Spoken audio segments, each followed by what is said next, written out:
Hello and welcome to the Jann Arden podcast. We are here. We're together again. Sarah Burke is back in her Toronto abode. Caitlin Green never left her abode. She's been there. Anyway, we're back. And how was everything? You were at the podcast convention, which is an avalanche of information, I would imagine. Yeah, so there's 3 days of programming, and this part of this conference, because it happens twice a year, is more like sort of future of industry focused. So a lot of like talking about the future of the business of podcasting, and there's a lot of groups working together to fix kind of how we measure success, because there's a lot of vanity metrics out there, which is like anything else, right? If you think about social media. So it's always interesting to participate and learn about how we can better the industry. And what's maybe one of your top takeaways of one thing that we can do to better the industry? Like, did you leave with something that was like, that's what we're going to do? Damn it. As it relates to video, because as you know, like we kind of got ourselves in this, we treat video as a live environment here. We're not doing like a big video edit when you see us on YouTube. But it's very important to be there because it is the second largest search engine, right? YouTube. When people go into YouTube, they'll be searching, how do I knit a sweater versus the Knitting Sweater podcast, right? They're searching for something that's functional to what they want to learn about usually, which is why it's so important to be there. And that's a different way than you would search in a podcast app, right? Yeah. So it's YouTube is like it's one of the main referral methods in discovery, even though it doesn't mean that you have to have a video podcast. You know, I think people like seeing our reactions when we talk about things, but if someone's doing solo episodes and they're just static in front of a screen, that's not really a case for video. You can still do audio, but it's important for you to put your content somewhere in YouTube, even if it's short, so people can find you, and then they often go and subscribe in a podcast app. Yeah, I saw your comparisons with Spotify and how people are watching on Spotify as opposed to watching on YouTube. I watch a lot of historical stuff on YouTube. I really love the platform. I find it really easy to navigate. And I think people talk about that all the time of how easy YouTube is to operate. Yes, and the algorithm in YouTube is quite healthy. It's actually the other way around. So Spotify announced, a big video partnership program about 6 months ago. And there's a lot of data saying that they have not made any advancements in their competition with YouTube. So YouTube is still winning, which is why we're still here. Yeah. No, that's great. Hi, YouTubers. Are you subscribing to us? Well, that's good. And Caitlin, she and I did talk about if there was any convention hookups that you were aware of, or if you met any cute fellas, or I guess it's all work really, right? A couple drinks, then you hit the hay. I have a couple of friends that live in other, American cities. It's always nice to see them. And we definitely went to a blues bar and caught up. But those are my social highlights. It's not falling in love with a geeky podcaster. I'd be remiss if I didn't ask you the going over the border experience. Oh, yeah. You guys talked a bit about that with Caitlin's experience last week. I heard that. I feel up to date because I edited you guys. So it was fairly normal, fairly quick. The funniest thing, guys, I didn't want to spend money on the American economy. I smuggled yogurt and blueberries and bananas. All my breakfast. You could have got yourself killed. I got, and it's funny because I was flying Porter, and the guy was like, "That ice pack, it's for your medication, right?" And he like winked at me, and I was like, "Exactly." So he let me through with all my shit. Obviously, I didn't fly home with my ice pack, but yeah, I made it work because I didn't buy breakfast there once. I always had breakfast in my little fridge taken care of. Yeah, I think that's very, very smart. In fact, Chris, my road manager, is on a scenic cruise. He did a cruise with Terry Clark that was, really successful. She did a great concert. But he said right away, he goes, I'm getting all my stuff together while we're in a town. I think they started in Zurich or near Zurich. Okay. And he went and bought protein shakes, yogurt, a box of granola. And the funny thing is, I said, but everything's like included on Scenic. And he goes, I know, but it's not the stuff that I want. So he says, I just feel good about having it in my mini fridge. So he took out all the booze, as you do, right? Yeah. And set I brought it up my on the little counter. coffees. You just add hot water to your coffees versus like buying a $12 one downstairs in the bottom of the hotel. No. So that was good.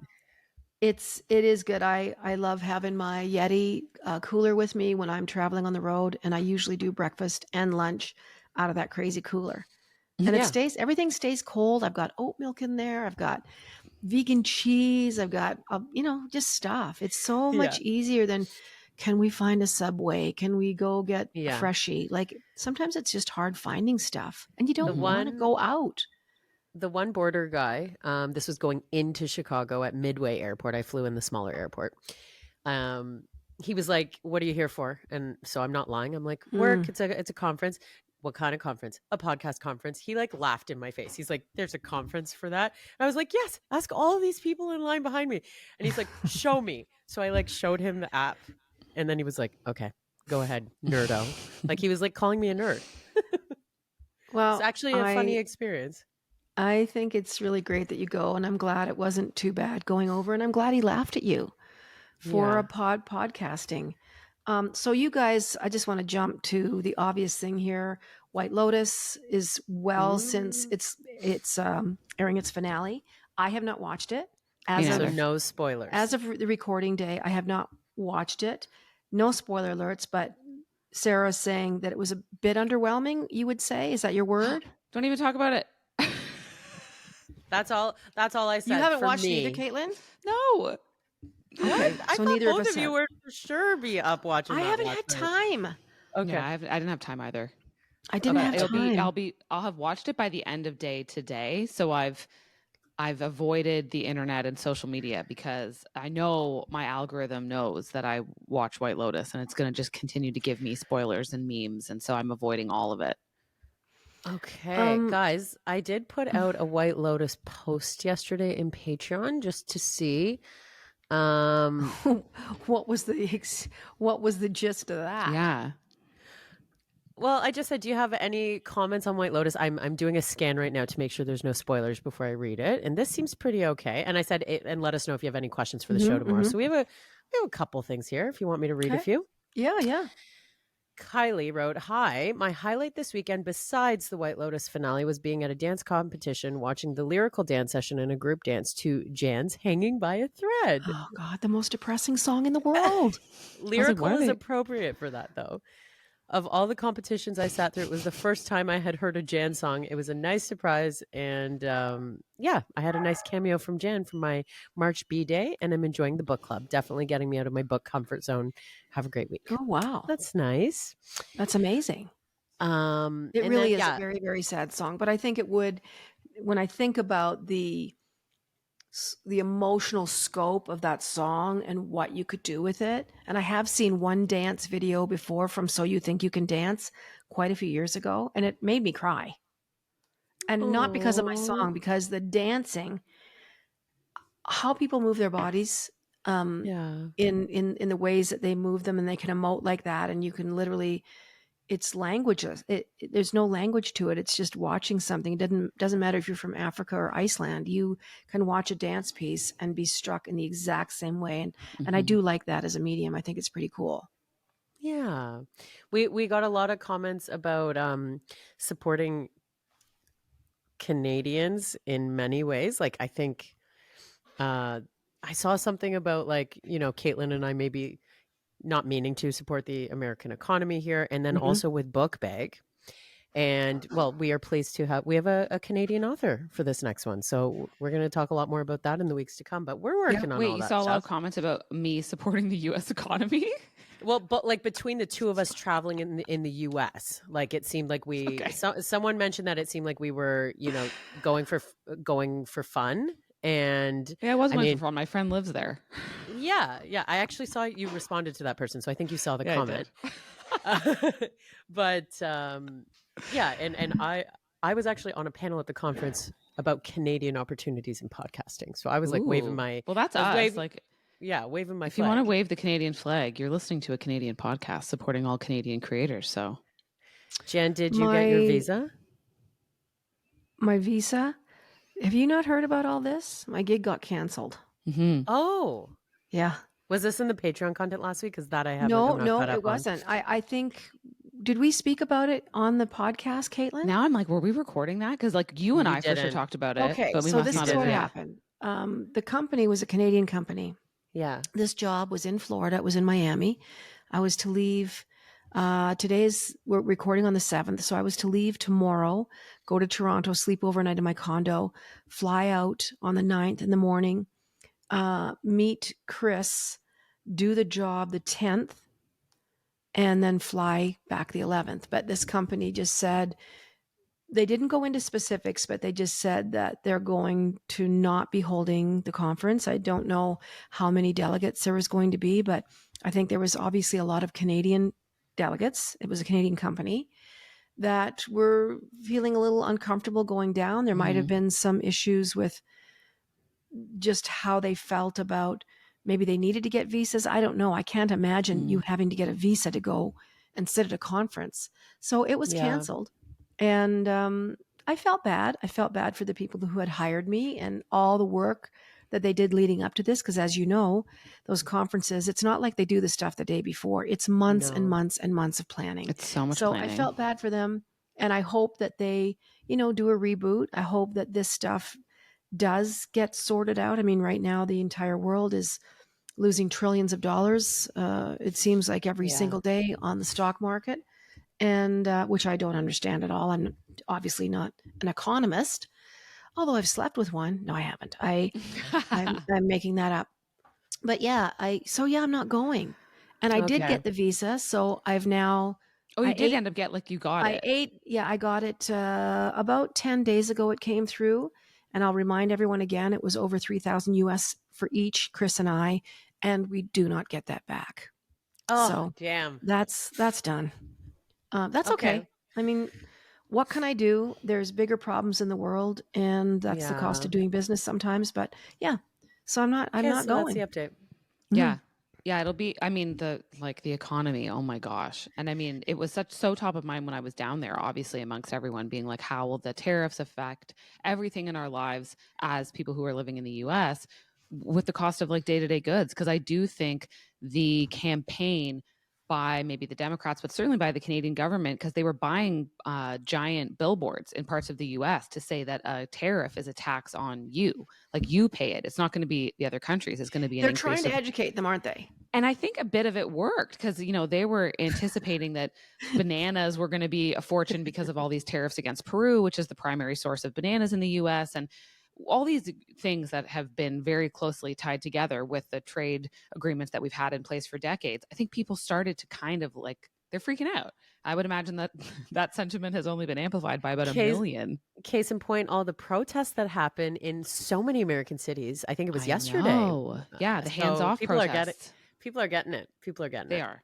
And I mean, you even see Elon is giving interviews where he's breaking, messaging, and of course he is. I think he's lost $300 billion or something like that. I don't even know. Well, he's on his way out too. I mean, for sure. Everyone's alluding to that. I think they can't help but be very, very aware of the millions and millions of people that over this past weekend, like I said, we're recording this on the 7th, millions of Americans were in the streets in every city. There was one that was very, very kind of heart crushing in Detroit.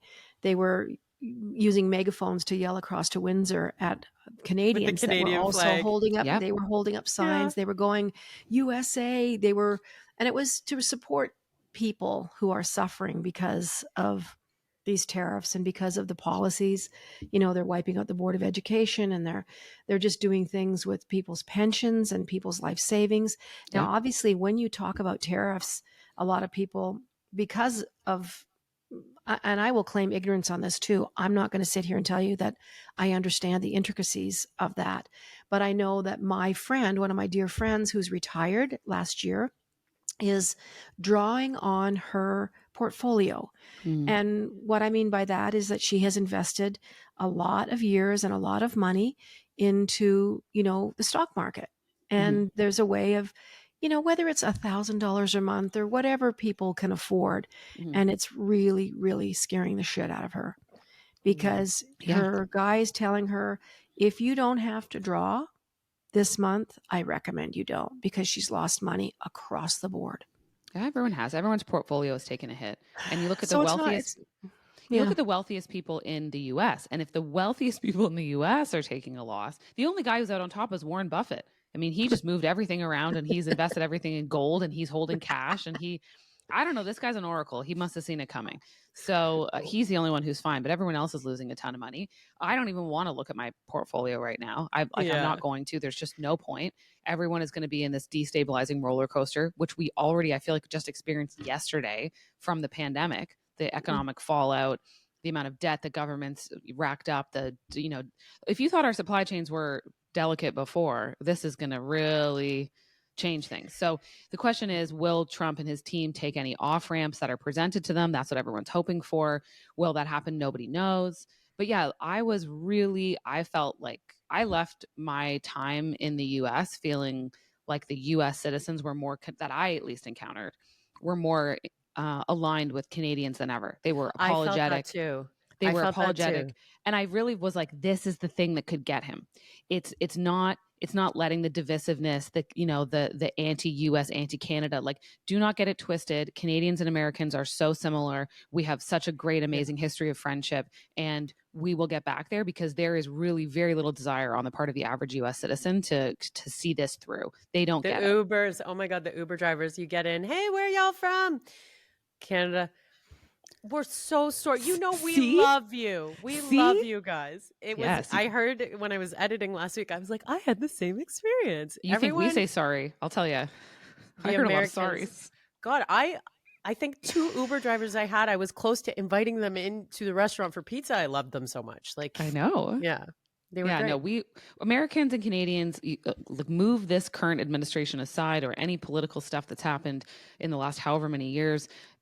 Canadians and Americans get along. Like, we are not far apart, and we've been neighbors and we've followed them into battle, and like, they get it. They don't understand turning on the heels that the US government has done to us. Like, they don't get it. So I think that makes me feel good about where this could go. And the weekend's protests, even though, did you guys see a lot of it on your socials and on your feed, or did you feel like it was kind of quiet, or I had so much protest on my feed? It was unbelievable. Yeah, okay. Me too. It really depends on your algorithm, what you're liking, what you're not liking. I get so much feminist stuff. I get so much human rights stuff. I get so much. That's our girl. Every second thing that I looked at was protests, massive protests. Because I had so many friends say like they weren't seeing it, and I was like, I'm seeing some, but if you're hitting makeup tutorials all the time, folks, I'm sorry, you're not going to get those feeds. So don't blame media about things like this, because it is absolutely not the truth. You know how social media works, and you know that you follow very, very good friends, and you have to go searching for them. You're like, oh, what happened to Tina? I haven't seen any of her shit for 2 months.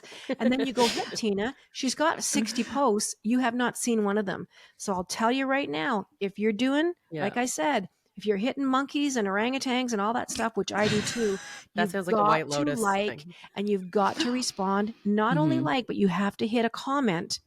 That's how it works. Or save it, or save the post. Anything. So before, I know I sound a little irritated by that, but I do get that. And it's because of how you curate your social media. So buyer beware. Anyway, we don't have a ton of time because we have a fantastic guest today. Caitlin, I'm going to go over to you because fill me in. Who is this guy? You are, Caitlin is such a pulp culture expert, and we really rely on her for so much entertainment stuff. And you've always got your ear to the ground, which is so impressive. That, along with a whole bunch of other things, you know what's going on in the world. It's always very impressive. But this man is part of a reality show called Summer House. I will hand this over to you. Tell us who our guest is today. Jann's like, and that's all I can tell you about that one, because no, I mean, no, I'm joking. But this is the well that I would typically poison with reality TV info. So yeah, it's a guy named Carl Radke, and he has been on a very successful Bravo show called Summer House for a long time, so ever since it started, which was I think in 2017. And the concept is a group of Manhattan up and coming sort of young professionals, many of whom are single. What they do is common in New York City, where they will share a house in the Hamptons or outside of the city called a share house for the summer. They all share the cost. They go there every weekend, work during the week, party on the weekend, and they put a camera crew and cameras in the rooms of this house, and they film them partying. Exactly, Jan. Like they film them like drinking and fighting and laughing and getting along, but also maybe sleeping together and maybe breaking up. Boinking. Yeah, lots of that. Boinking. Lots of night vision cameras. So anyways, he's been on the show for a long time, and this guy, like he has just gone through it. He lost his brother to a drug addiction. He himself has gotten sober on the show because he was in a really tough place, which he details very intensely in his chat with Jan and I. I mean, he goes there. He will tell you about, lots of people will say they will cop to drinking alcohol, but very few celebrities will cop to using drugs. And he does talk about that, which I find impressive. And watching him navigate it so honestly and from such a place of vulnerability on the show is really kind of unique, and sort of why I thought he would be a good introduction to the world of Bravo, especially for Jan. Like Jan, I knew you and him would connect and you would be able to get there, and that he would be willing to talk about his emotional journey. Oh, I was and very surprised by his right. transparency. And to tell you the truth, and as you listeners are taking in this interview with Carl, I was a little bit anxious. So, if you have, he speaks very candidly about drug use, and I don't want to, I want to sit here and repeat all these things that he said to us. And when you do not hear Sarah's voice, know that she was in the States at the conference, and Caitlin and I went ahead, and because it was Caitlin's connection, we went ahead and we had to fit ourselves into a very tight Carl Radke press junket. He had people, literally the white hook was coming out and pulling him out of our interview. But he was great, else? and he's really forthcoming. And I will say, like, if you find talking about, like, losing a loved one to addiction or addiction stuff, if that's in any way sort of triggering for you, he does talk about that. So there's conversations around loss, but he goes through much more frivolous things as well on the show. And the show is, I don't want to make it sound like it's this heavy hitting drama, but it's obviously predominantly just people who are like partying and carrying on. But it's a really honest, very similar to what we do on this show. It's really honest. He just went through this horrible engagement, like that ended, and it ended on the show. And now he's back in this share house with his former fiance who is pregnant. Like, it's crazy stuff that happens on this show. And anyways, he has a really cool new bar that's coming out it's a sober bar. Soft bar. It's called Soft Bar, which is a play, of course, on like hard bar being the term people use sometimes for alcohol, like, vodka or whatever. So he has this new sober brand that he's launched. And I don't know. You always kind of root for him. You root for him on the show because you see him go through so much, and there's a real warmth. There's a real warmth about him. And I so badly wanted to set him up with Sarah. Oh, without further ado, let's get to the interview. He is single. Sarah, I thought about you so many times because I know with you, like in drinking, you can give it or take it or leave it. And I think this is a guy that does enjoy outdoor stuff. There were so many things I wanted to ask him that I was on my list, but maybe we'll just get right to that. Yeah. And if you want to get into Summer House like I have, then you definitely need to download the Hey You app, because that's where all of my Bravo content lives. And it's a designated reality TV show app that you need. Perfect. Well, we're going to be talking with the wonderful, very transparent, kick-ass star of Summer House, season 9, I think they're on. And Carl Radke is coming up right after this break on the Jann Arden podcast. We have a fantastic guest this week. Caitlin, this is all on you. So thank you for bringing us this guy. He has spent countless hours in Caitlin's living room. And I say that very honestly. And probably in yours too. He's been a key cast member of the hit Bravo reality series Summer House since it began in 2017. He's an entrepreneur, a mental health advocate who kicks ass. We're going to find all about, this kind of stuff that he's done to change his life. He has been sober since 2021. Just finished his 9th season and is launching an alcohol-free bar this year. And on top of everything else, has a memoir coming out in December. And we are absolutely thrilled to welcome Carl Radke to the Jann Arden Pod. Hi. Thank you, Jan. Thank you, Caitlin. You're very welcome. It's amazing having you. Listen, what's the biggest misconception do you think fans of the show have about both you and the show itself? That we're rich, wealthy kids that are actors, and I'm not. I mean, I like to perform, and I've acted before, but we're not. I mean, not all of us. Some of us do have some family money, but for the most part, we're all hardworking, work hard, play hard kids that just were crazy and like to have a good time. We weren't acting or doing any of that. It's all organic. Everything you see is us being the way we are. So It's that's the one thing. unbelievable, the vulnerability, and obviously, Caitlin and I were talking about this before you came on, before we started recording, and we were both saying, I don't know what it would be like to be involved in a production like this. I mean, you obviously forget about the cameras at some point. It's been so many years. They're just not there anymore, I would imagine. Yeah, it's kind of like a fly on the wall. I mean, you understand you're there. There's stuff going on, and you certainly can kind of turn it up a little bit. You know that you got to be on a little bit more, bring your energy up. But it's honestly it's a dream, and I feel like it's a gift that I get to do what I get to do. So I love leaning in and just trying to be as happy and as excited. And I think that also lends itself to better summer house if your energy and you're more excited to be there. But you do get used to the cameras. But I think what people forget too is like you're going through things in real time with the camera there. It's like this isn't like a planned thing. Like Carl's going to go to lunch and this is going to happen. Like I'm going to lunch thinking one thing and actually something else is actually happening, and you're there along for the ride. But then I'm watching it back 8 months later, now with a different angle on it, or it's told in a way that has more information or context. Yeah. It's not the filming part of it, it's the reliving it because it's 8 months after and it's such a distorted kind of experience. Caitlin? You've been on the show since it launches. It launches in 2017. That's a lot of summers. That's a lot of Carls to be on TV. How do you handle changing in your life? Like I know that I have friends and they'll know me at one point in my life, and I have a hard time like staying friends with them as I sort of grow and change. So how do you deal with that? You're like, you as a fan probably know me as this Carl. How can you move on from that while still being on TV? Like, can you get away from who you were? I mean, it's all made me who I am right now. I think it would be weird if I didn't change, right? Like if I stayed the same, it'd be horrible because like you're watching like a bad behaved, treating women terribly, making poor choices, not being the best version of myself. So if I don't change, I'm actually going to still lose friends anyway. Mm-hmm. So I'm with you on what you're saying, but I think it's only been natural. I started the show when I was 29, so I was still growing and maturing. I was a late bloomer, when I didn't grow much until I turned 18.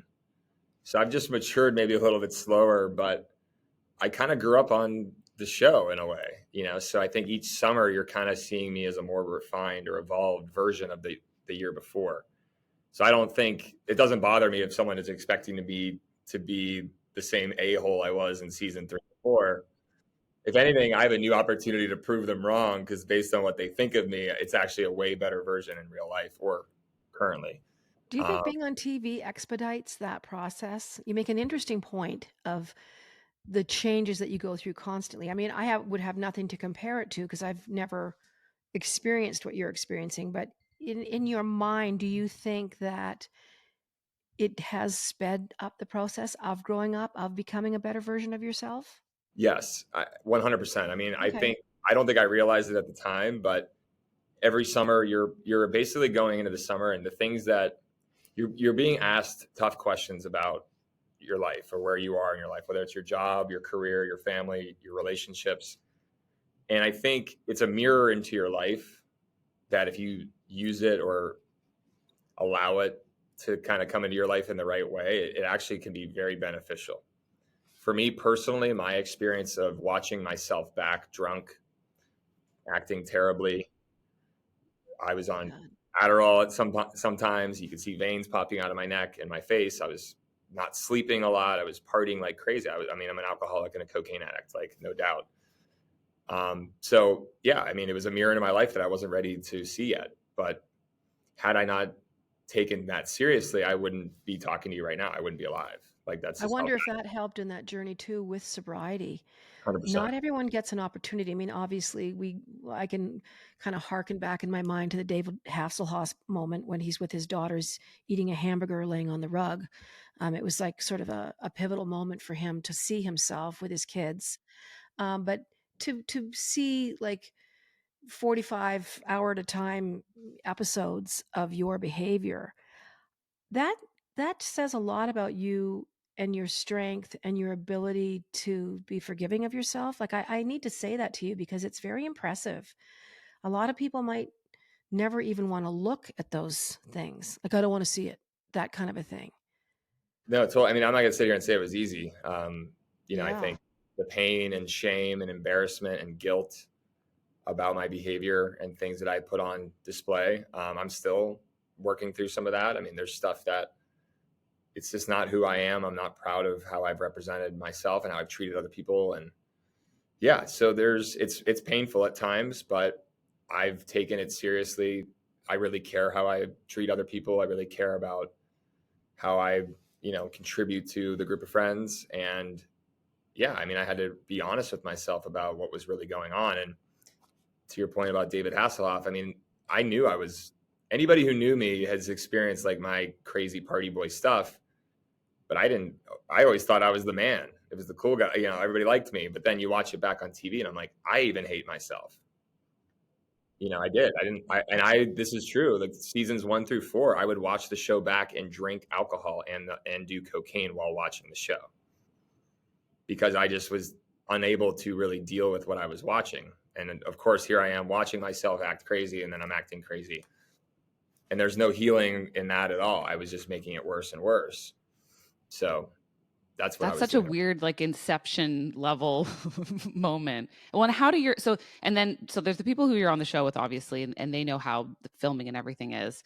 But your friends who aren't on reality TV and your family, how do they feel about this? Was there ever a point at which, your mom, who is a fixture on the show, is like, you gotta get off this show. You gotta stop doing this. I mean, no one's ever said get off the show. Okay. It's been more about like get your shit together so you don't put things on display on the show. I don't know. Like I grew up in Pittsburgh, and like I said, anybody who knows me growing up, like my superlative, I believe in 7th or 8th grade was most likely to be on TV. Okay. I went to Syracuse University and studied television, radio, and film. I had been, where I'm sitting, it's not that much of a surprise to some friends that really know me, like that I like to be on camera. I wanted to do this stuff, but to be in the position I am now, where a lot of what's on camera is like not ideal. My mom early on, she calls me and she's like, it's not you, like you're on steroids or something. She had a hard time watching it back, and Yeah, she I can she even imagine. joked she would throw things at the TV. Oh, Now, it's Pittsburgh. We throw things at the TV for Steeler games, Penguin games, But my mother definitely had some thoughts. But one of the funnier ones, and I just bring it up recently because I saw him. He's one of my best friend's fathers, and he works in the movie and film industry. And he calls me after like season 1, or he watched a couple episodes, and I got a voicemail. He's like, "Hey, Carl, I love your character on Summer House. Like, it's a great character for you." And I'm like, "That's me, not a character." So yeah, it's been interesting having close friends and family watch you in a way that they may never have watched. And trust me, I have close friends of mine that go, "I hated you too." hmm. And I hated myself as well. Like I watch the show just like everybody else. I mean, my favorite is Ben Kyle and always will be to watch. I think Kyle is just unbelievably entertaining and so authentic. So I root for people too, but I was not rooting for myself for sure. Yeah, that's fair. I quit drinking. I didn't do drugs, but I've been sober 10 years this August. You guys, love that. So So I'm a inspiring. musician and I've been doing this for such a long time, but I think back to some of the shit that I got up to. Honest to God, Carl, if I'd been filmed, it was bad enough that people had snapshots of me, like on the bus, or like just the look on my face. It was almost like someone had walked in and taken over my body. Having said all that, would never be the person that I am today. I'm extremely proud of myself. I own my own shit. I'm a person of my word, and I'm actually the person that I always aspired to be. So I'm wondering, when you look at the success and the shit that you've been through, I mean, it's a major accomplishment. Anyone that I meet that has done what you have done, I am on my knees paying you homage, because there's a choice that you make one day. Mine was, it's kind of like benign. of what happened to me to make me go. It wasn't a big thing. People assume it's like you crashed your fucking car, you killed Yep. somebody, and it's something Luckily, it didn't get to that because unfortunately, some people's rock bottom is that moment, and that's almost too yeah. late. Yeah. Well, and I guess my long-winded question is, what was your moment to kind of go, listen, I want to keep doing the show. I'm involved in this. This is a career that I love. What was the moment that was like, dude, stop? I mean, I don't. So I never got the connection between like that I had to drink to be on Summer House or like party to be on the show. So I think that's what's like kind of expected. But I think people saw enough of my behavior, and I saw enough of it to realize that like I don't drink and do drugs like everybody else. And I also was becoming increasingly depressed, anxious, financially despair. I got fired. Relationships were going south. Resentments with my dad, mom, brother, all of it. So my falling on my knees had nothing to do with reality TV, really. I mean, it was the reality TV world that actually amplified the need to get help. But I mean, the pivotal thing for me is I was, 2019, it was a very dark. I was drinking and partying a ton. Going into 2020, obviously the world kind of shut down in March. Yeah. And then I decided I needed to get help, but I wasn't like ready to say I need to get sober. I'm like, I'm going to stop drinking just beer. I'm going to not drink wine. Yeah. Anybody who has a problem knows that is very short lived, Yeah. at least from my personal experience. Oh no, I can relate. If I didn't drink rum, I was good to go. Yeah.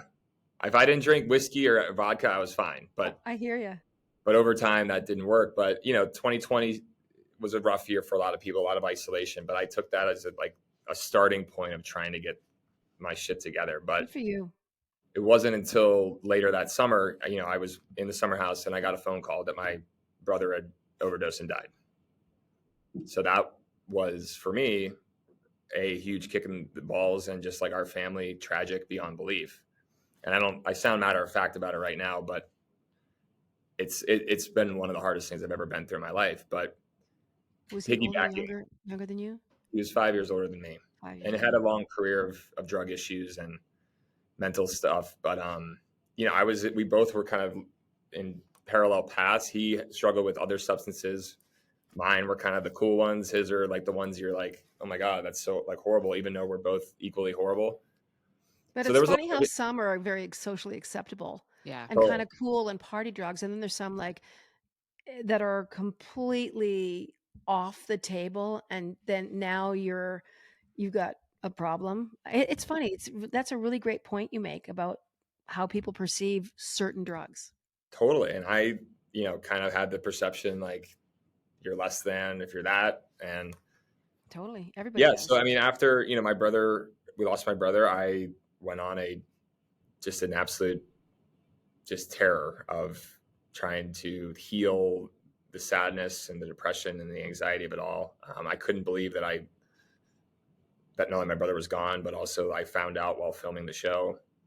I mean, the cameras were on my face while I'm learning. It was crazy. I mean, I watch every season, but I watched that and I thought that is such a strange experience to go through because you obviously seem to handle it quite well. Like, I don't even know what that means, but like because you're on camera. So what are you really going to do? But it did speak to, I think, how much the fans really root for you, and because you are willing to share that and to go there, and you don't cover it up, you'll really get in there. And I think that level of grief can be such a connector for people, because who amongst us hasn't experienced some form of loss, that it becomes this like deeply relatable thing that isn't just about sending it on weekends. Like, it gives you an added depth that I think is really something special for the show. Totally. No, I mean, I'm grateful to have more depth. I would take my brother back in a heartbeat to not have that. Yeah. But yeah, I mean, it was a massive wake-up call for me. But you'd think the day I learned about my brother that I'm going to get sober, I'm never drinking again. No, I drank a half gallon of gin and got fucked up. after we wrapped that season 5, I went back to my Soho apartment and I would drink and use cocaine by myself all hours of the day, because I couldn't deal with the sadness and pain of my brother being gone. I couldn't And deal it with the doesn't. sadness. I couldn't deal with some of the sadness and pain of like, how am I still alive and Yeah. he's not? I was doing really Survivor guilt. exactly risky behavior, but it wasn't until January of 2021 I hit rock bottom, like legit hit rock bottom. I have shared this story a few times, but the long story of it is I just was drinking a lot of red wine by myself, started doing cocaine by myself, which was a normal thing for me, but I drank about 5 to 6 bottles of red wine and did just a massive amount of cocaine and In kind a of went night? crazy. Yes. Holy shit. So I kind of went crazy. I called people that you're not supposed to call, but it was my cry for help. I woke up I don't really know exactly what happened, but I woke up with like 100 missed calls. I was basically fully clothed on top of my bed, covered in sweat, and had a bunch of people concerned about me. And Kyle Cook came over to my apartment a few days after that. And obviously Kyle and I were best friends, but we hadn't had this kind of conversation before, where he came over and he's like, "You're going to die. Like, you got to you got to get your shit, like, no more Coke. Like, you're done. You're done." Like, he really gave it to me, and I needed that. It kind of makes me emotional a little bit, just because I had a lot of people that knew but didn't, just kind of, it's Carl, they just didn't want to put their foot in front of mine because I was a lot. They were worried I was going to flip out or maybe not admit that I had an issue. But Kyle always was someone that saw a lot of the issues. I mean, you've seen some of those things play out with me forgetting my laptop, showing up to work coked up. It's a true story.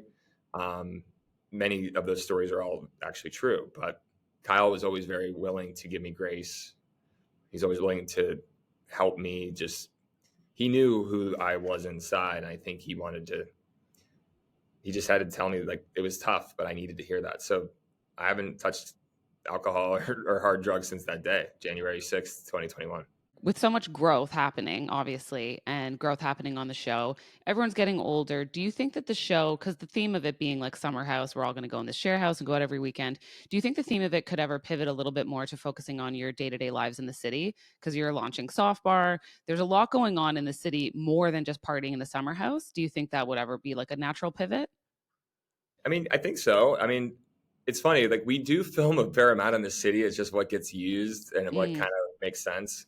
Like this past week's episode with my friends and family event at Soft Bar, it was nice to see some of the New York City stuff and, kind of our day to day. But I'm going to be in the Hamptons regardless of the show happening or not. Like, that's what I do in the summers because I love being out there. Now, would I be there every weekend dressing up in a costume every Saturday night for 10 weekends? No, but I love being out in the Hamptons. It's a big part of just who I am. But I think the show certainly will evolve and could to incorporate maybe more of that New York City lifestyle. We're all getting older, but I think it's natural for the show to evolve. But let's be honest, like, the partying and drinking culture is not the same as it was in 2017. I pre-gamed the pregame in 2017. Now people are like, it's okay to take a break and not drink alcohol at a party. And everybody's like, that's cool. And like 8 years ago, you would have been laughed at and kicked out of the party. Yeah. So I think the culture of it all is kind of shifting. So I almost feel like the true summer house model, like, I don't know if people would want to watch 8 people in a house just get blackout drunk and like do wild. It's like not even like, you'd rather watch like good organic stories and things. It's not less about like blacking out and getting completely. Yeah, I think people do want to see those connections and those conversations and the character development. Listen, thank you so much for your time. He's launching the alcohol-free bar this year, Soft Bar. Check that out. Memoir coming in December. Make sure you look for that. Congratulations on your sobriety, on the show, and on being just an advocate for being transparent, for taking. You're giving me probably more credit than I deserve. No, but you know what? You could be dead. That's why I take what I do very seriously, because people ask me, they go, how do you do summer house without drinking? And I say, I wouldn't be able to do summer house if I was.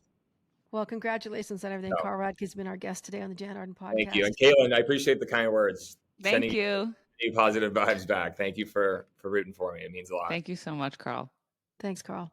Awesome. See what I mean? What an amazing chat with Carl. Mhm. Like, I have a crush. imagine, I know, and imagine watching yourself drunk and high, getting drunk and high in your apartment to the Oh point God, where your that sounds. friends literally are saying, dude, you're going to die if you keep this up. And he still wasn't connecting the dots, but that's trauma. That's loss. That's so Yeah. many things. Mhm. And Yeah. good for him for turning the ship around, because that could have been a real different story for Carl. Anyway, Yeah. as always, we've got some voice notes from our listeners, And some comments. we've got Yeah. a few comments this week. Okay. So without any further ado, here's your voice notes. Okay. Here, let's start with Nancy. Good morning, Caitlin, Sarah, and Jan. I just want to share my excitement. Jan, I just bought tickets to go see you in Ottawa on June 3rd. I can't wait. Thank you. Thank you for coming to Ottawa. I love you. I love you all. Thank you for your podcast. Thank you for everything that you do, all of you. I'm so excited. Thank you. Bye. Wow, I want Just what a she's quick- having.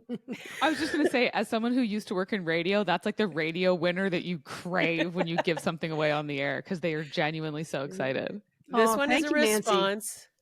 This next one is a response to the misconceptions that men have about women, and, Oh. it goes a little heavy, but just stay with us. Okay. Hi, Jen. Jennifer from Rocky View County here. Was just listening My to the hood. podcast and your section about misconceptions that men have about women. And it reminded me of a sign that I saw in a washroom in Fernie, BC at the distillery. And it was a co-ed washroom. And the sign said how to prevent sexual assault. And it was actually all things that men could do. And it was a great sign, and I hope that a few men read that and it makes them think about things. Anyways, love the podcast. Ta-ta for now. Wow, I wish we could have found out what the I see list those of all the the time. things were in the washrooms. No, Yeah. I think that's important. When you're sitting in the John, when you're in their bathroom They break from your advertise. friends, it's the greatest place to advertise. You put it up in Mhm. there. Yeah. I love reading bathroom graffiti. It's my fave. We have a lot of comments from Patreon, and come on over to Patreon. We're going to read a bunch of them, but I thought I'd leave us with this one. So Christy says, like lots of Canadians, my family will be supporting a Canadian vacation this summer. We live in Calgary. Our kids have been to Vancouver and Toronto as well. Where would you ladies recommend taking a summer vacation in Canada? Oh. I feel like Caitlin and I might say the same thing here, but You guys I'm go. We have time. I Get- always get- say the Eastern let's Townships pick of one. Quebec. I know you. I always say Are it. you being paid? No, I'm By not, and I the should Bloc- be. Bloc I Quebec? honestly should. The Bloc Quebecois. No, but the tourism board of Quebec really should sponsor me already, because I am their biggest proponent. I cannot get enough of this region. It is a Walking slept-on region billboard. of Canada, and it is so different from other parts of Canada, yet so familiar. It's got lakes, it's got mountains, it's got things to do, it's got places to go, but it has incredible food to eat. You can get a better bottle of wine at a gas station there that you can at most LCBOs in a downtown core setting here. Like Yeah. it's just Done. Eastern Townships, folks. Sarah? go. I thought that we would have agreed on like PEI. Prince Edward Island is Mhm. also so cute and quaint. I used to go up there for a country music festival with Sirius XM every year, so I really got to know it. If you can go to Cavendish, Yes. such a sweet little spot. Mhm. And I'm also a huge fan of the mountains, and you need a friend like our mutual friend Danny Strong, someone who knows all the little lakes and who doesn't Mhm. even need a map, just has a big truck and says, "Ladies, hop in," and you I never love know it. where you're gonna end up. But if you can do that away from like the touristy spots in the mountains, like don't get me wrong, the Fairmont, Banff, beautiful, gorgeous, like Mhm. your jaw will be on the floor. But if you got a friend who can take you to some other spots, even better. Jan. Well, because I'm in the West, it's what I know. You know what you know. Anywhere in the Okanagan Valley. Oh. And my dad used to make a joke all the time. He said, "Oh, the Irish lakes, the Okanagans," and Oh, I yeah. always believed him. Yeah. So, but Osoyoos, Kelowna, Vernon. When you drive through those passes, they have tons of roadside attractions. Like if you landed in Calgary, rented a little camper, and then drove out to Vancouver, that would be the most wonderful, fantastical, whimsical 10-day trip that you could take, especially if you have Yeah. kids. There's so that many through the things to do. Kootenays? Sorry? Is that through the Kootenays? Yeah, I mean, there's different ways you can go. You can go the Crow's Nest Pass. You can go by where the Radium Hot Springs are. Like, there's just so many things to do. There's only a couple ways through the mountains from Calgary. Yeah. You got a couple of choices, but the tunnels that go underneath the mountains, and the food and the fruit stands in the summertime, very much like Ontario. It's Yeah. so enticing to see those giant heads of corn and big ripe cherries and peaches and apples. So, folks, we got it all here in Canada. And to any of our American friends listening, we welcome you with open arms. I think you will have a very easy time coming into Canada. I don't think you need to worry coming this way. Come and see us. We have 3 weeks of summer, so do it fast. It starts on a Friday, it ends on a Wednesday. So really make sure you plan your trip appropriately. Yeah. But anyway, thanks for listening to the podcast, folks. We appreciate it. As always, we want to encourage you to join Patreon. Tonight, as we are recording this, we're having our second book bag conversation on the book tier of Patreon, and we're talking about Eastbound, which is a fantastic book. And if you want to check out what our book is, Sarah, I'm going to have you just tell people one more time to get on that train of our book this month, and discussions to follow. A Two-Spirit Journey, the autobiography of a lesbian Ojibwe Cree elder. It's by Mani Chikabi and Mary Louisa Plummer, and we'll have links in the show notes. Wonderful. I mean, we're expanding our horizons. You guys are fantastic. We appreciate our listeners. Come and see us on YouTube. You can see clothes that we're wearing. You can get makeup tips. You can see what our hair's like. I try not to have snot in my nose for YouTube. We go the extra mile. We'll see you on for Patreon. I'm leaving you with a teaser. I have a question for you guys about sharing a room with someone you don't know. Okay, got it. Well, that's our show. We'll see you next time. Toodly-doo.